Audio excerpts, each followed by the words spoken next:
Karibu kwenye Tatu Kavu siku hii ya leo ya tarehe 5 mwezi wa Januari mwaka 2026. Mimi naitwa Erasto Sendra, lakini nipo hapa na Yohana Mashauri kwa ajili ya kukuletea Tatu Kavu siku hii ya leo. Na magazeti ambayo tunayo hapa mezani, lipo gazeti la Nipashe, gazeti la Majira pamoja na gazeti la Uelekeo. Tukianzia na gazeti la Majira, Rais Samia afanya kazi kubwa kusisimua biashara. Naibu waziri hakikisha jumuiya ya wafanyabiashara na wajasiriamali nchini kuwa serikali itaendelea kuwawekea mazingira mazuri ya uwekezaji na ufanyaji biashara. Habari hiyo utaipata katika ukurasa wa 4.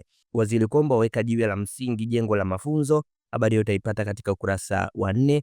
Lakini pia katika habari nyingine, taasisi yapongezwa kufadhili matibabu ya macho Lushoto.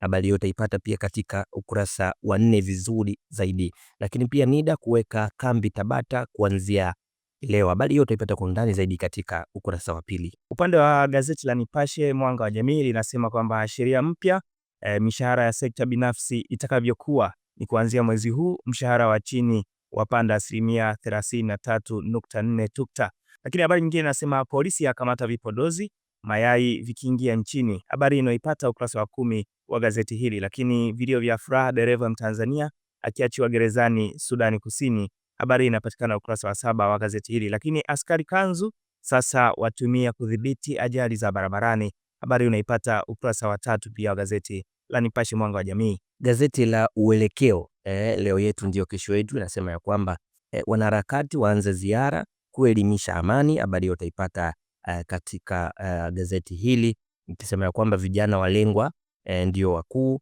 lakini mikoa 15 ya awali elimu ya kulinda amani.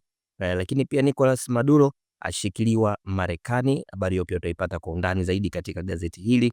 Watumishi wahimizwa kujiendeleza kielimu. Haya mambo pia ya kujiendeleza kielimu pia yamezungumzwa. Lakini pia Tanzania yalenga kuuza tani 50,000 za nyama nje. Kwa hiyo pia utayapata haya yote kwa undani zaidi katika gazeti hili Uelekeo, leo yetu ndio kesho yetu. Tukihamia upande wa mchezo, gazeti la Nipashe Mwanga wa Jamii linaandika kocha Baka aanza kwa kishindo Simba, hakuna na kiwango cha wachezaji, Bajaberi atakata. Ni baada ya kupata ushindi kule Mapinduzi. Lakini habari nyingine nasema Yakuba wa Yanga aibuka Mbeya.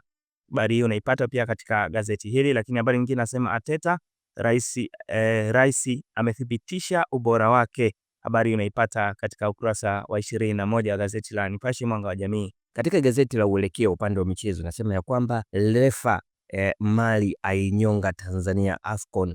Lakini pia Mpanzu aiwai Fufuni FC leo Mapinduzi amsifu Ahmed kwa kujitoa klabuni.